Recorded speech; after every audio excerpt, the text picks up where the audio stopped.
What's up, everyone? I'm Brad Chmielewski, and this is episode 101. We passed 100. I hope everyone enjoyed that episode with Chuck from the Fold, Phoenix from the Main Vein, and T-Dog from the Alternating Current. I had a blast talking with those guys. If you didn't watch that episode, what are you doing? It's episode 100. That's a huge milestone. Go back and watch it. So on this update, I have SixesNSevens joining me again to talk about the 1.18 update. So if you've been enjoying Shatter The Vain for, I don't know, the last 6 months or so, I usually kick out these update videos, these update rundowns and everything like the day after, the day of the patch. Guys, I was out of town. I'm not going to lie, I wouldn't have had time to record another episode in between this episode and that episode. So we saved this one and we're putting it on Memorial Day. I'm sure many of you have gotten in there and played 1.18. So hopefully you've checked out the patch notes. But if you haven't, I run through them all. SixesNSevens and I talk about where we think the meta is going to shake up, what's going to happen. But hope you enjoy this. I love going through the patch notes. It gives me a chance to kind of throw out some ideas and spitball, especially when you're talking with someone. You kind of start to think about things they're saying, and you kind of go through, could I build this item? Like, who's the good character together? And we talk about the skins, too, that are coming out every Friday, so get ready for those. But let's do it. Let's jump into episode 101. Shatter the Vain, a podcast about vainglory.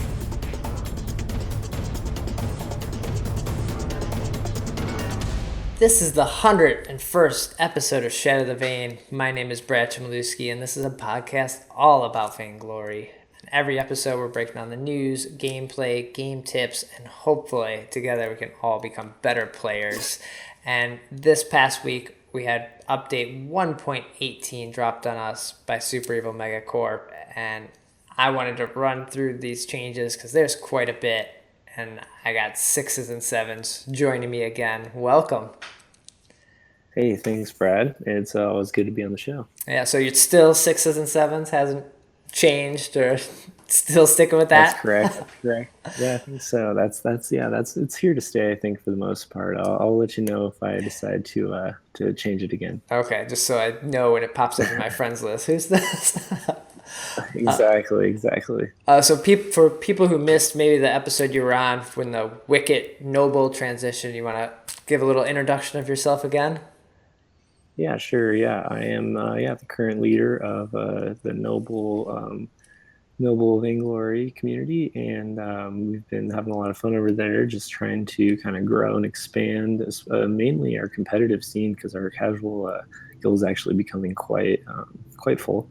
And yeah, we've been doing really well since we've kind of transitioned over to Noble. They've been really good to us, and Zeno made the live finals this season, so we're really excited for him, and we've been trying to support him as much as we can. And yeah, that's about it. So hit us up on Twitter or me on Twitter if you're curious about what we're doing. And yeah, that's all about it. I'd like to say, I think. Nice. Yeah, it's been great watching Xenotech and his team play, and you guys are very active on Twitter as well. You especially lately. So really nice to see. Well, should we do it? Should we jump into these 1.18 notes?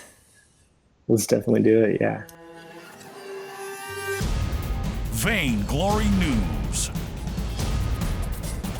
I think at the top, I want to talk about Lance, but I think the chests are even more important to talk about. The quest and chest feature that came out in 1.18. So myself included, and I know many people in the community were kind of complaining that Super Evil Megacorp was really focused on esports, and they've kind of forgot about the community here, and we're all just playing this game just to watch and promote the esports scene. But this new feature for chess and quest is exactly kind of what we needed, and I think this is a great feature. Yeah. It's I think it's really shows their support for the community. I think that especially with how they've expanded the content recently, it seems like there's this. I know myself as a supporter main, like they have released all of three tiers of Finn and three tiers of Fortress, three Yeah. tiers of Arden. So I've been like kind of scrambling to try to get to where I want to be as far as skins go. So this was a great addition as far as giving me the resources that I need to get all the skins that I've been, trying and grinding for. So yeah, Yeah. I was really excited for it. Right. So if you haven't read the patch notes or haven't even jumped into the game to do this, but the chests are at every level, you get a chest with 4 cards in it. Sometimes it could be a skin card. Sometimes it's ice, which is free money. You just opened up a box that had free money in it. That's awesome. It could be glory boosts, like 12 hours, 3 hours, just 50 glory, anything really. And this goes all the way to level 30. So many of us have been level 20 for a long time now. Right. And so did Yeah, you? man, I was Oh, good. sorry, go ahead. Oh, did you go through and open I all was your chests? Oh yeah, so I was checking to make sure because I wasn't the 10% to get on right away, but as soon as I got on, I went through and made sure that I opened all of those. I was really excited because some of the guild got in a little earlier and they had kind of shared what they had gotten. So I was basically got Lance for free, which I was really excited Oh, for. nice. Okay. That was really nice. That's cool. I mean, I So, had the ice to get him, but I was happy, to get it for free, definitely. yeah. Yeah, that was going to be my question. If you bought anything with or picked anything up with it, but picking up Lance, that's probably a good choice. Yeah. So yeah, it was fun, and even some of the people that I rank with picked up a Lance not because they necessarily use him as a support, but just so we could pick him earlier in draft mode, Okay. so we wouldn't have to kind of divulge like what we were going to run, True. as far as some of the carries. So it was kind of a strategic, but no, yeah. So a lot of us have been picking him up with ice, which is actually my first hero that I have picked up with ice. Okay. So it's Usually kind of an interesting side note. wait until after that week and grab them with glory. Yeah, exactly. Okay. So I haven't opened all my chests. I like the idea of going in every couple days or every day and opening a chest or opening 2 chests just to kind of like Okay. every time I go in there for a while, I'm like getting something. And that's kind of exciting. And since like some of the glory boosts are like 12 hours, and if you get another one, I'm not sure all the stacking and things like that. So I'm like That's really maximizing smart. my glory. I don't need any Definitely more smart. glory, but I just like Yeah. I went from like 2,000 glory. I think I have like 20,000 now. So I've been eyeing the glory boxes, ready to strike when the opportunity arises to kind of help facilitate any skins that I'm after currently. I wonder if you picked up Lance, and I was thinking about this. Like, I wonder if you used the money to get the lifetime glory boost, and then you had the 12-hour glory boost. Like, you could be getting a lot of glory if you like stacked all these That's correctly. true. I think so. Yeah. I've been considering that the lifetime glory boost. I just haven't gotten around to picking it up yet because I'm Yeah. kind of in a lull for my Vainglory playing. I mean, I still play every night, but just not quite as much as I'd like to. So Sure. I've been kind of waiting. But yeah, definitely going to pick that up at some point. And then like with the chests we mentioned are quests. So this is a feature if anyone out there has played Hearthstone or Heroes of the Storm or a lot of Blizzard games have a mechanic built in where it's like play 3 games as a support, play 5 battle royale games, and then you get a reward for doing this. These are addicting as hell because you want to clear them. Like you have this mindset of like I'll just do my quest tonight, and it also makes you play other people and try new roles, and I love quests like this. Definitely. I definitely like that dynamic of like having new kind of objectives. If you don't normally play Ozo or something that, hypothetically they could say play Ozo in a ranked match or something like that. I definitely think that's good to kind of expand everyone's horizons if you kind of get built into, just playing a certain hero in a certain role every time that you kind of will break out of that with this sort of thing and get rewarded for it. It's really cool. Definitely. And the other thing in the like community side is this ask forgiveness mechanic. So the idea is if someone on your team goes AFK, someone that you didn't party with, like if you and I party together and I went AFK, this wouldn't count. Like that's I was being a jerk, and you should have to suffer for being my friend here. But but if you're solo queue or that third person isn't with you and they go AFK, you will no longer lose visual skill tier because of this. Right. Which is awesome. Totally agree. Yeah, I mean, that was a huge frustration for me. We duo queue quite a bit, and it was like, sometimes it feels like everyone's kind of against you because you work for 15, 20 minutes, and so something bad happens, another person AFKs, and all of a sudden you lose like 3 letters of elo, which in POA where I'm at right now, like POA gold area, that's a lot of elo. It's like a lot of 3 or 4 games. So it happens, but it's kind of nice they kind of built in some sort of safety net to stop that sort of thing from happening. And and in POA people still go AFK, but you do see this more in like the lower ranks. Like people are new to the game, they don't know what they're doing, and they quit earlier. So, but people in POA get salty and AFK. Yeah, it's kind of a different thing. Yeah, it's not so much like you're confused, it's just like you have so much invested that at some point you just kind of are like, all right, well, or I think that not that I do, but some other people are they kind of get jaded with it and just sort of are like, all right, I've had enough of this game, and take whatever losses and just kind of hurt these other people also. So that'll be nice. Yeah. So those are I think the features that you're going to see in 1.18, and I know so many images and tweets shared about these chests and everything. It's pretty exciting. But you mentioned Lance. You picked up Lance, and he is the newest hero to hit the Halcyon Fold, and a new roam. I love this. How are you feeling about Lance? Like first few games so far. So, I mean, it takes a little bit, like, as far as, like, his A move, like, and you have to thrust forward so it doesn't, like, start right on your character. It kind of starts out in front of you. So it takes a little getting used to, but, I mean, the range is amazing. As far as, I mean, like, I'm a roam main, so it's been so nice. The amount of utility in CC has is incredible, There's so many combinations of different things you can do. You can root, you can roll behind him and knock him back towards your team, or knock him into a wall, or knock him away. So, like, for Fortress, for instance, normally everyone gets really fear when he ults. Well, I can roll back and like knock back all the wolves and give like my entire team an extra second.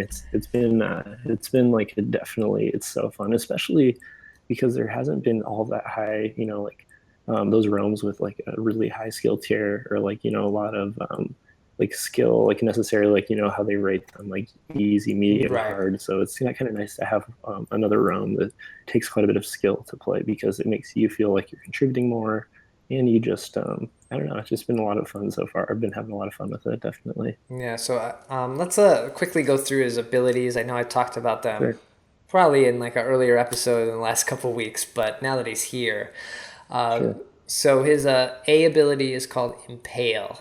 This is where he uses his giant frickin' sword. Lance strikes through his opponents, dealing weapon damage and rooting them in place. So this is our second root in the game. It's kind of like a stun. So they're kind of stuck there, but they can still use all their abilities and everything. If this attack hits at least one enemy, Lance will immediately recover from the ability. And then if you overdrive it, if this hits an enemy, it also resets the cooldown of combat roll, his ultimate that we'll get to in a second. So this is like your main damage dealing ability.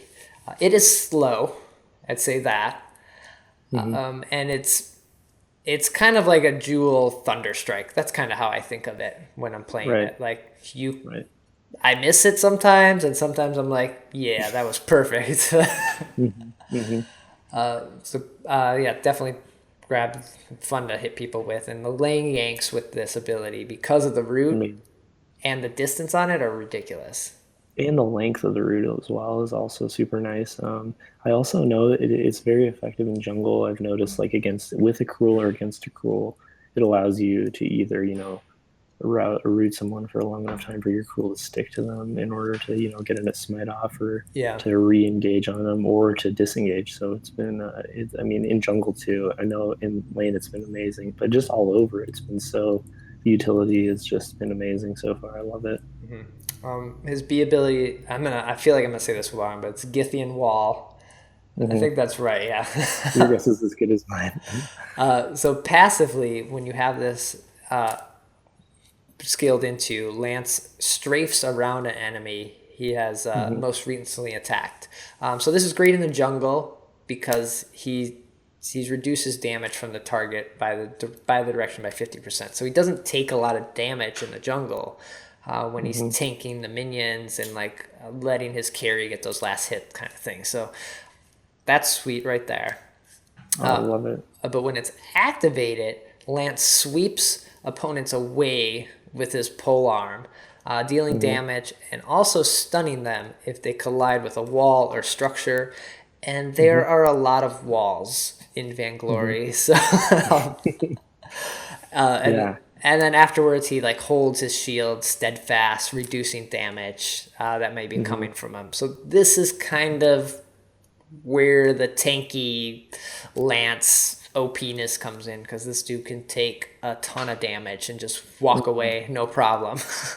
Yeah, it's been nice because, like I said, like the A is a lot of crowd control, but then your B is just like, I mean, it's probably the most satisfying Githian wall I've used so far was a Scarf was ulting, and then in like one of those choke points where it's really effective. I just knocked him into the wall and he got stunned, and he didn't channel the rest of his ult, and we won that team fight handily. But yeah, it's super fun to use too, and there's a lot of different like ways you can use it. It just seems like the utility is incredible. It's been super fun to kind of play around with so far. Yeah, so his A has a root and his B has a stun. So people are going to be stuck there. Yeah, to say the least, yes. Do you tend to scale your A or your B first? I've been messing with both of them a little bit. I've heard people say to go your B first. Do you have a preference? That's interesting. I've noticed not only, I think one thing we might have missed with the A is like the amount of damage it does early game is absolutely incredible. I know like if I hit a laner with A, like it does a crazy amount of damage. So that's been really cool. I take a laner down and a quarter of his life will be gone if I land one of them. So I've been actually doing that, but I haven't actually used the B first. So I'll have to try that too. See how effective that is. I kind of like the A first, especially if you're planning a gank in lane early on, because you have to do basically 2 rotations to be able to get level 2 as a roam. And so you can get in there, and if you can get a root, and then maybe a Ringo can get the slow, or whoever else is on your team, like that laner is probably dead. It's like going in with Glaive at Afterburn level 2 kind of thing. Like they're gone. Definitely. Then his C ability or his ultimate is one I'm still getting used to, but it's called Combat Roll. Lance rolls in the target's direction, and then his next basic attack within 2 seconds will strike quickly, dealing bonus crystal damage. So this is his movement ability. You could think of it almost like Ringo's Twirling Silver. Like it's almost like to speed in there and get over somewhere fast or get away a little quicker. Exactly. I'm not good with the walls that I can roll through yet. I haven't. So both of the healing, the mid heals, have been really useful for this sort of ability. You can kind of bait the whole team one way if you're retreating, and then roll through the wall, and everyone else gets out safe, which is nice. But yeah, it's also been nice to be able to catch up. So you might roll towards the Scarf, and then use your A to root them, and then your whole team jumps on them, sort of thing. So it's been, it has like the other 2 abilities. It's been nice for both like ganking or attacking and retreating. So it's been there's a lot of different possibilities that I've been exploring with that too, which has been really nice. But like you said, his kit is a little more difficult than your Catherine's, your click and stun kind of things. We saw in the Hero Spotlight, Ciderhelm talked about like combat rolling in and then Githian Wall to protect your team. Like that looks great. But I don't think many of us are going to be able to pull that off as smoothly as that this early on. Right, definitely. But he's fun. I've played a couple games with him. I think he's going to become meta here in this patch. Like I think he's going to be a top pick. He is just very strong, and I had a Taka who tried to dive me past 2 turrets and couldn't kill me. It's like, yeah, and I'm a tanky dude here, man. Get off of me, and now you're rooted, and let me knock you back away. And Yeah, it's been cool, especially like it's almost like a glaive where if someone gets too close to you, a turret, you roll behind them and then knock them back towards the turret, and then they take a turret shot. And if they're a laner, then a turret shot doesn't feel so good. Yeah. It's been there's a lot of different cool things. I guess combinations is the word. Like like they were saying, like you can use your ult and then A and then B, or ult B A. So there's just crazy number of cool things. It's almost one of the first supports where I feel like there's a bunch of different ways to use all the abilities, and so definitely enjoyed that aspect so far. so yeah, give Lance a try. You have 7 days to pick him up with ice, or he'll be with glory and ice after that 7 days end. Yeah. So if you have the money from the quest and chest, you might as well grab them, pick them up. Do it. Then we did see, with every update, we saw a bunch of balance changes to different heroes. And at the top of the list is Vox. Vox, he seems to be always getting tweaks and changes, and they always make him either a little... They always seem to make him a little stronger. I don't know why. But so there's a lot of changes, I think, across the board on Vox here. They were trying to trim the complexity of Vox kits a little bit, and like identifying some of the bounce damage that was happening. So we'll quickly go through this. His heroic perk, Julia's Song, basic attacks no longer deal crystal damage to the primary target. So that's nice. It's just getting chunked down as quickly as Vox. I think sometimes when you face a Vox, you're like, why? That shouldn't have done that much damage. Yeah. Then his Sonic Zoom. So this is his jump, kind of jump around a little bit, right? They fixed the bug here. They reduced they increased the weapon damage a little bit, and then overdriving this no longer grants 20% weapon damage for 2 seconds after each dash. I'm not sure what the overdrive gives you now, but you're not getting that extra damage. But extra crystal ratio or extra weapon damage on this is pretty big. Like we were seeing Crystal Vox kind of be the standard, and Weapon Vox was kind of taking a back seat in the previous patches.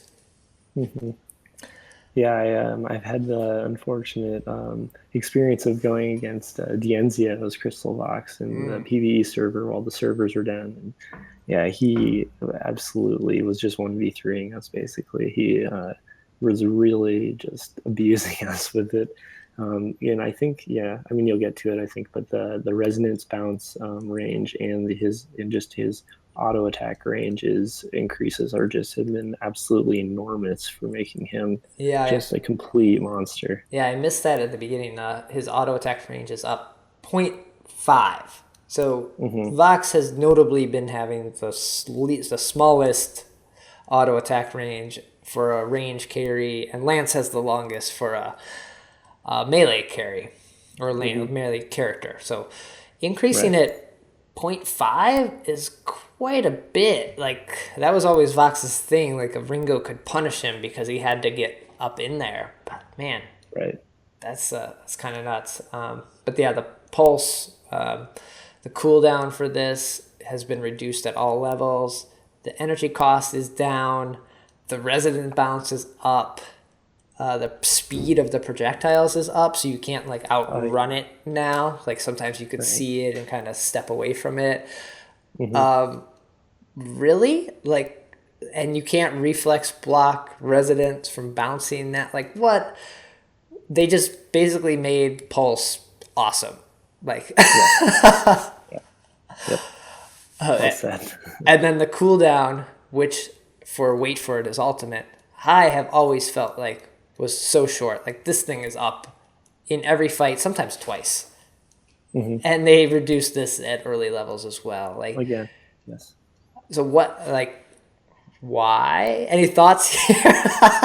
No. Other than the fact that like the tier 3 skin is out, and so they won't play it. Or no, I don't really know. I think there is some definitely he can be countered. Like for instance, I know I was playing with a guildie. We were in a ranked, and like he was chasing this Arden for basically 20 seconds trying to get the ace because he had no secondary targets Okay. to bounce the resonance off. So I mean, if you're 1v1ing him and there's literally no jungle minions, no lane minions to bounce the secondary damage off, he's almost useless. Okay. So as long as you have like that secondary target there, I mean, you might as well stick a fork in your enemy because they're done. But as far as 1v1ing with no other targets around, is extremely effective and kind of scary. Okay. Interesting. Yeah, man. I always Vox, like, he's always just one you have to watch out for, and I feel like we're gonna see more of him. He's probably gonna become a bannable character here. We ban him. Yeah, we ban him every time. Definitely ban. So then next up was Saw. He had quite a few changes as well too. So his spin up stacks now begin falling off after 3.5 seconds instead of 5. That's kind of I think that's kind of a good thing for him because then you can get your movement speed back up. So that's kind of nice. And then after stacks begin to fall off, Saw loses 1 stack every 0.2 seconds he doesn't attack. So that's kind of nice. I think you're just going to be able to get back to your base level much quicker so you can rotate, you can move around a little bit. So that adds a little bit of effectiveness to Saw there. His roadie run damage that we would see from the Shank Saw builds. The missing health damage was changed. This was just it was bumped up a little bit in the mid tier. So that's kind of nice for Saw. And then the energy cost was just flattened out across the board. You're basically, it's overdrive this now. You're not getting that much reduction on the energy cost. So that should be good. Yeah. I think it's kind of nice. They smoothed out all of his thing, make him feel a little more fluid as far as the stacks kind of decreasing as time goes on and things like that. So I think that will be kind of a nice change for him. I've had the unfortunate circumstance of playing against him in ranked with like Glaive and Martin, and we got completely wrecked. But it's been interesting to see, because he's always been kind of one of those characters, or in EU at least right now he's been fairly popular, but in NA it's kind of like a trolley sort of pick. So hopefully he'll kind of become in a middle ground where he was counterable, but he's also fairly strong in the right pick. So it'll be kind of fun to see. I did see on the suppressing fire he's not locked down as long, like 0.1 second less time, which that was always Saw's thing. Like, you wait for suppressing fire, let's burst him down real quick, he's dead, we can move on. This whole kit just adds a little more mobility to Saw that I think makes him even a little more of a threat this patch, because damage was just changed a little bit, and in some cases probably not enough that you're going to notice, because he could 1v3 a team sometimes. Yeah, I think that like you said, like his mobility is going to really definitely help him. But I think if he's forced to roadie run out of a team fight, then they're basically going to be stuck 2v3ing, and so that won't be good for him. So that might be the only way now, as opposed to diving on him when his suppressing fire gets laid down. So it might be a little bit different of a counterplay, but it is interesting to consider how that won't quite be the way to counter him anymore necessarily. So next up was Alpha. The early reports I've been hearing, this is now a character you ban out because the damage is out of control. So overall, Alpha, if Alpha gets rolling, gets some crystal damage, like the ultimate, the amount of damage it does when she explodes to reset, it's nuts sometimes. And that ratio has been bumped up 50% on her termination protocol. Overall, her health has been increased a little bit, and just the cooldown about the same on most things. So she just had like a little bit of tweak to give her a little more damage, which I don't think was needed for Alpha.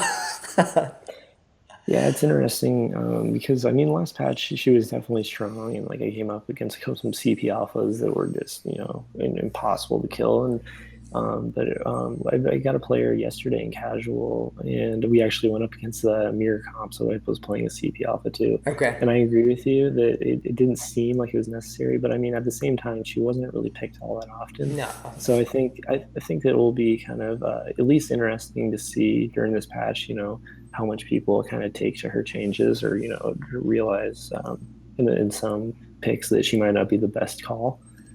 So yeah, I agree that makes her a little scarier, but it'll just take some time, I guess, to see if people can get creative with her. Because I know with Lance, especially, like at least with his B, you can kind of knock her away, or at least block the termination protocol, which is That's true, really yeah. really useful.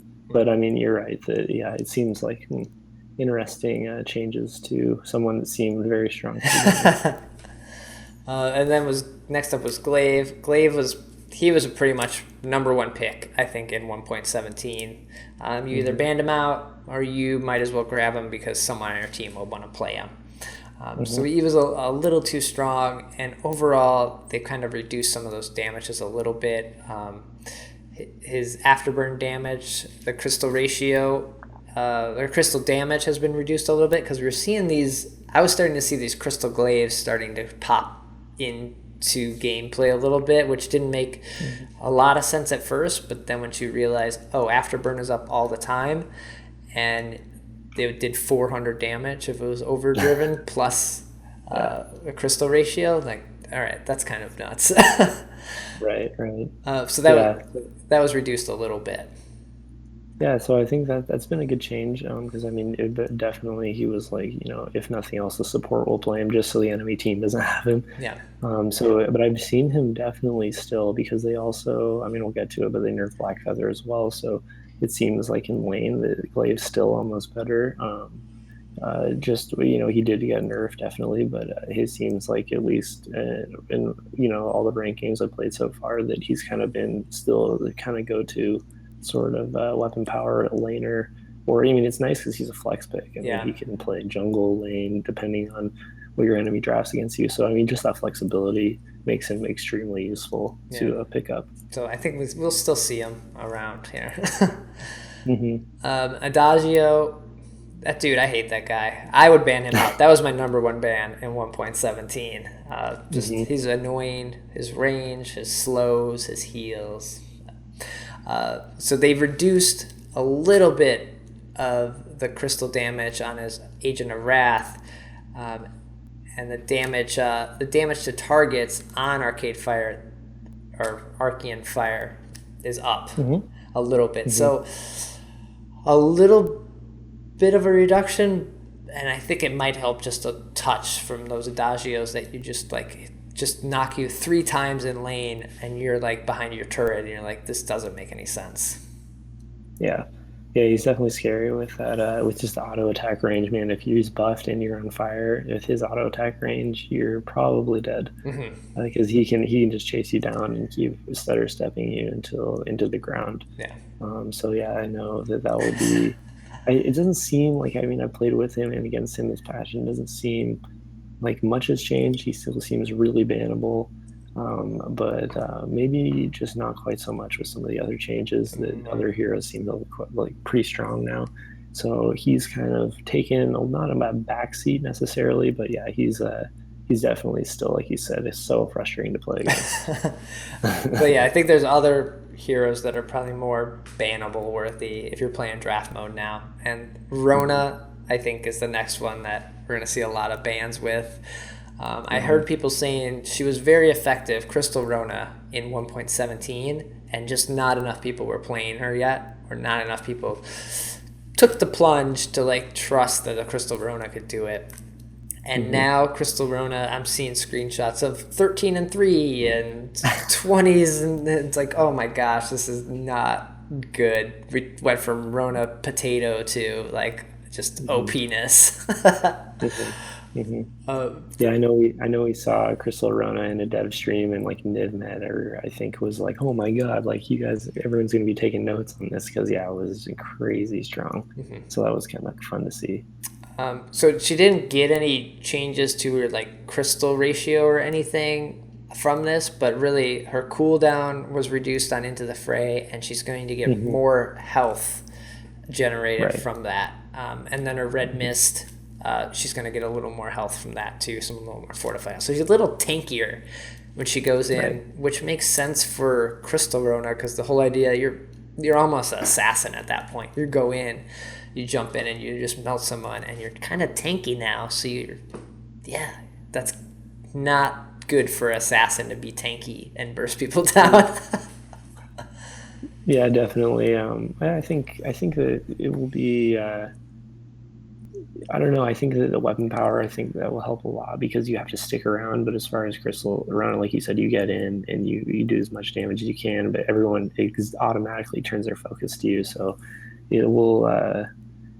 It'd be interesting to see if people will try to break through that fortified health, or if they'll just kind of try to back out of when she goes into the fray. It also seems like there's a fair amount of counterplay because doesn't her fortified health depend on how many targets she hits still with it, or is it a fixed amount? Into the fray, granted per hero hit. Yeah, that's when, right. Yeah, she does need some heroes in there, but early signs. It'll only tell, like Rona, she hasn't been played for so long, so it may take a while for her to like creep back into the mindset of everyone, and knowing how to counter her. That could take a while too, because we haven't seen her for so long. Sure. Celeste, she's got that sweet tier 3 skin, which we didn't even talk about skins yet, but very cool. Her cooldown for her Solar Storm, that's her ultimate, that was reduced a little bit.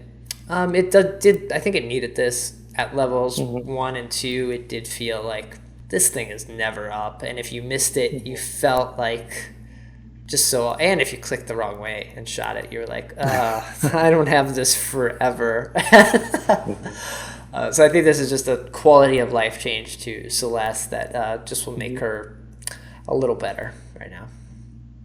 Yeah, I mean, it'll be nice to have another hero in lane. Like if you don't get the scarf, just the poke is so incredibly effective that you finally will have kind of someone that you can counter. Like if the jungle or something, you need someone, that crystal hero that pokes really well, that Celeste, you can finally kind of feel at ease to feel good about picking her in lane too. So that'll be interesting.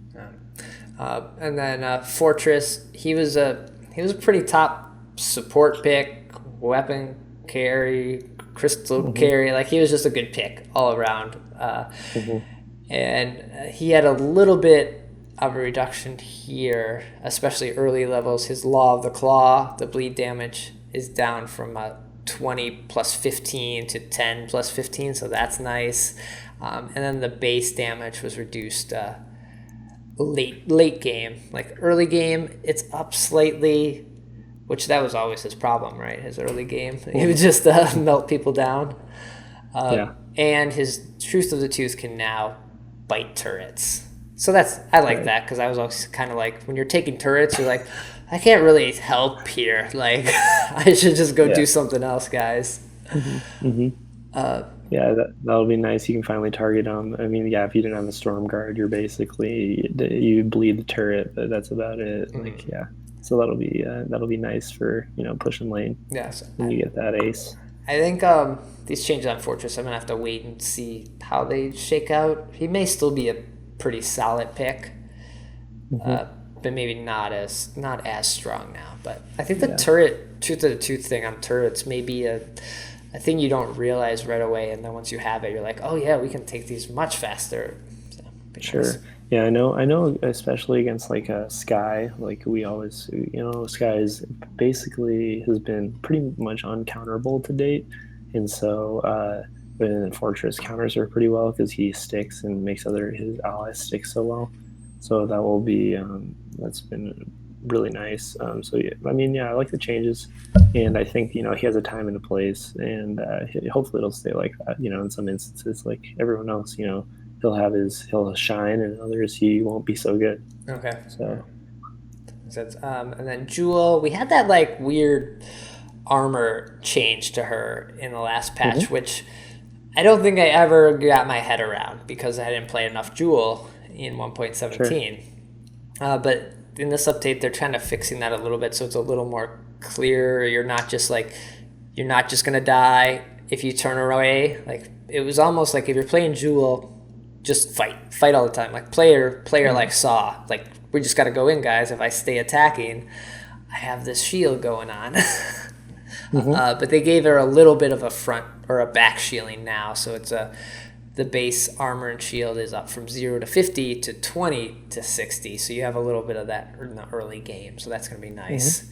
And then her heavy plating, that was reduced early game, but it's the same at the late game, so I think this will just be a nice, understandable change to Jewel, that maybe you're not dying so quickly so early.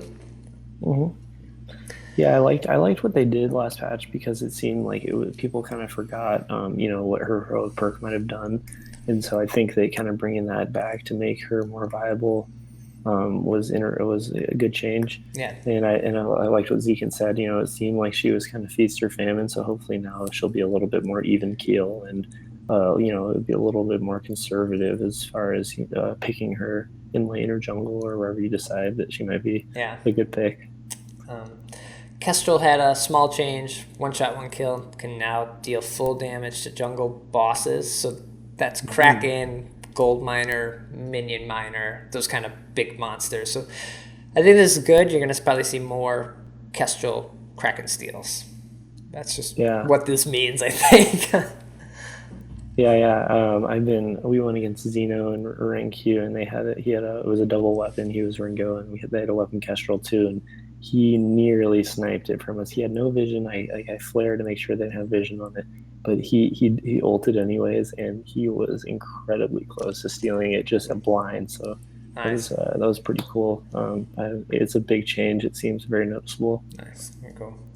Then Ozo, who he's like one of those fun characters. You don't see him that often unless you want to goof around in casuals. But hopefully these changes help out Ozo a little bit. His Carney Luck, that's his heroic perk, I believe, right? The healing was increased a little bit early game, so you're going to get a little more health back when you go into some of these fights.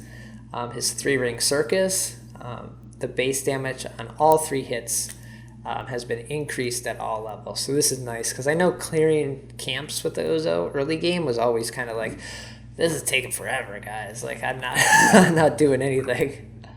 And then his Acro Bounce, his most fun of his abilities, where he kind of bounces to up to 3 targets. The bounce damage has been increased. The final damage has been increased, which the final damage already did a lot of damage. And then the additional damage per bounce charge, that has been increased, but the ratio has been dropped. So I bet we'll kind of see doing a little bit more damage, even though the crystal ratio is reduced. This is great for the Blozos out there. The crystal build Ozos, I think. Yes. I haven't had a lot of experience playing with him. I played with him in PvE, and it seemed like pretty prevalent there. But as far as like in the real game environment, I haven't actually come across him yet. So I still have to kind of wait. I think one cool change that they made last patch was like the increase on his speed of his ult. That'll make it a lot like more useful. I think they increased it from like 9 or to 12 speed or something. So that'll make it a little less like counterable. You won't see it coming quite as fast. But yeah, I mean, hopefully they'll keep kind of changing him patch by patch, and eventually he'll become kind of in a middle ground where he'll be, not just like a total garbage maker. Not that he is right now, but that hopefully he'll be like, a good pick in some instances. Yeah, I wonder with the introduction of Lance, Ozo becomes a little more popular because you can get past Lance to get to the carry, maybe the Ringo back there that's poking and doing all this damage with the Scarf. I didn't think about that. That's a good point. I'll have to see that. And then you mentioned Black Feather a little earlier on. Also referred to as Broken Feather quite often. He's usually pretty strong. His base attack speed has been reduced a little bit, which would be nice because he could get his heart stacks up there pretty quickly. So this would be good late game. And then they fixed a bug on the Faint of Heart, where this ability would occasionally carry him behind his target. So this is where he would jump into him, and he would sometimes end up on the other side, and you just never actually know where you ended up. So this should be nice. I don't think this is a huge change to Blackfeather. I think it's noticeable if you've played a lot of Blackfeather, especially if you're doing lane Blackfeather. But what do you think? So, I mean, honestly, because they changed his weapon speed by, I mean, was it almost 20% or something like that? They changed from like 130 to like 110, something like that. So that could play out at least early game. I know that weapon speed is a big deal. So hopefully, I think that will kind of quell the critics of Blackfeather. He's always too strong, because I mean, like, he's always had the two get out of jail free cards, as I call them, where his ult, he can ult through an Ardent Gauntlet and then ult again if he's going to get ganked. So, and I know they nerfed the hitbox on his on point last patch. So hopefully they'll like some of the other heroes, they'll kind of ratchet him down patch by patch to make sure that he's not like an insta ban every single game. Yeah. Or not an insta pick. But I mean, I definitely approve of it, because I think that it will be kind of getting used to his attack speed again, and I think that will be a good thing. Hopefully for, in the long run at least, kind of getting a good feel for where he belongs. For sure. And then the last hero that got changed in this update was Scarf. There are a lot of numbers and confusing things on Scarf. I feel like I listened to Zken's description here and Nivmet talk about it, and I think you need to play Scarf to understand this, but I'll run through this here and maybe we can decipher this a little bit. So Scarf was benefiting from too much invisible damage coming from Fan the Flames. This is his ability where once someone's burning, you can constantly get them burning and burning more. They're lowering the power here for builds not focused on attack speed. So you'd see a lot of Scarfs get a Sorrow Blade or a Swift Shooter early, just so you could get those Fan the Flame stacks back up. However, we are opening an alternative attack speed build route to deal massive percentage health to high health targets, a la Lance and Finn. Yes. So Scarf becomes this tank killer now. So so Fan the Flames. They took away 1% crystal ratio was removed from this. Okay. The burn duration is always 2 seconds, down from 3.5 initially. So this is good. You're not going to burn as long. So that's a plus for anyone fighting a Scarf. The damage per stack went from 1.5 to 2%. So that's pretty big if you start getting stacks up. And then max stacks, they're down from 4 to 2. But if you level your goop, you can max the stacks all the way to 7. What? All right. And then critical strike adds 2 stacks to burning targets. So if you max goop and you have crit, you can get 2 stacks up to 7 really fast. Like, what? Okay. So they can burn. They're going to do more. It's going to do more burn damage. You won't burn as long, but you have that ability, if you have attack speed and crit, to start to do some really freaking damage to especially the tank who might be in the front line. So we're going to see basically tornado trigger Scarfs now, for sure, right? Yeah. I mean, I wanted to play him in PvE. I didn't actually get a chance to, because it wasn't the right pick. So I did end up going Crystal Power, but I definitely been trying to play him a little more. I think that the biggest thing, I don't know if we'll necessarily see a weapon power Scarf. I think that more often than not, we might see an alternating current Scarf. Okay. They kind of try to utilize those increased stacks and the percent health damage, but I have noticed that it does really hurt. So I mean, you might get away, but you might not get away in time to keep that burn from killing you. So we'll see. But yeah, I think it will be kind of fun to at least try the critical strike, whatever weapon power Scarf, and see if people don't try to counter him by jumping in with an Alice to try to keep him from getting off all those attacks. Yeah, you never thought about Atlasing Scarf before, and so I think this keeps Scarf up there as like a very dangerous top pick for lane right now. So yeah, like I may keep playing Scarf when I have lane pick. Like I like it. I was picking up, the Blazing Salvo very often on them, so this just makes more sense. Definitely, yeah. So that's all the hero changes. We didn't see any changes to Cruel and Pedal and things like that. Where do you think, from some of these changes, who are the comps that you're kind of seeing this first few days here, or who do you think might shake up as like a top pick? Lance for sure. Right. Yeah. So it's always been nice if you're banning first and picking first to always pick your support, because then they have to at least pick one of their carries that you can try to counter. Yeah. So yeah, we've been picking a lot of Lance. We've been banning a lot of Vox, and a lot of people have been banning some Scarf too. That's been a recent ban. But honestly, it seems like Glaive is still getting a fair amount of love. Where I'm at in ranked right now, he's still getting picked quite often. Okay. Let's see. I think I mentioned we went up against a Saw, so we'll wait to see if that's kind of a common theme or if that was like an isolated event. Yeah. The Adagio is still basically strong as ever. I mean, you have to basically just farm under turret when you are against him in lane, because there's not much you can do there.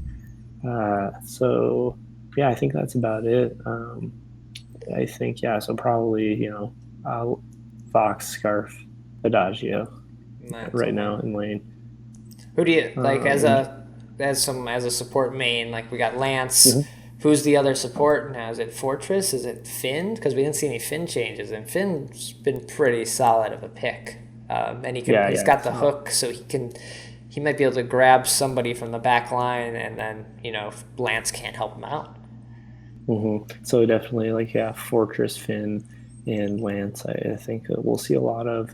The thing with Fortress is, I forget who said it. I think it might have been Flash X or someone that was saying that he's more of an initiator and not quite as much of a tank, because his stats, he's not that tanky. So unless you're using him right, you can just basically delete Fortress. Yeah. So you really have to have a good sense and have your team behind you when you go in with A. They all have to go in, or otherwise you're just going to be wiped off the face of the fold.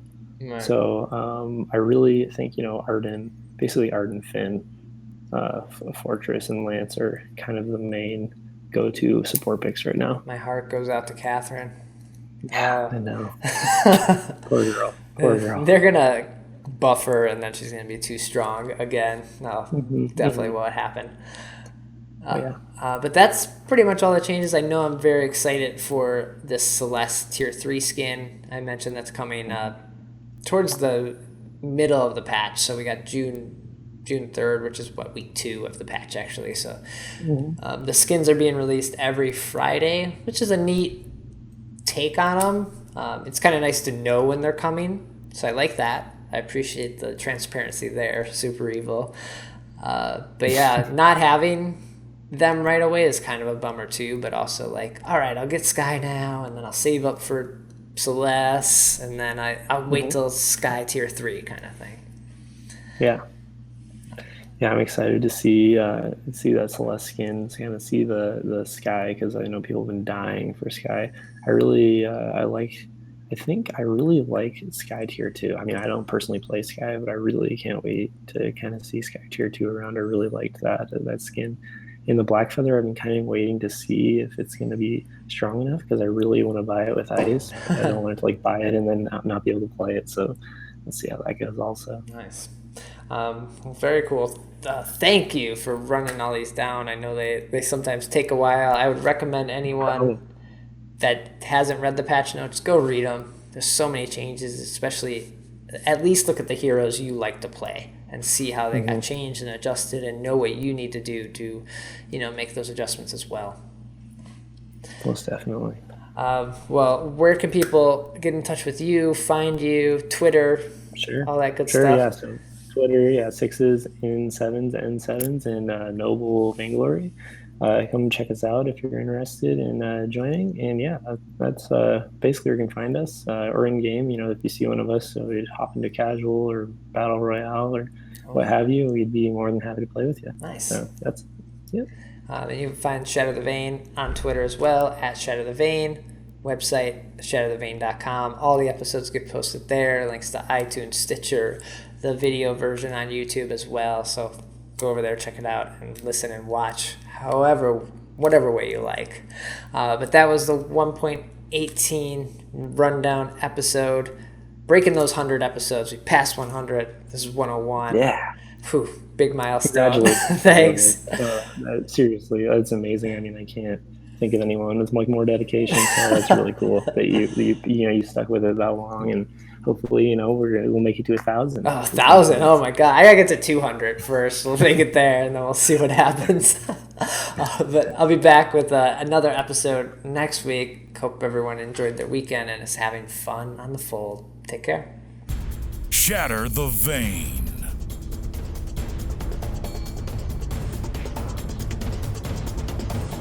Let's get this over with.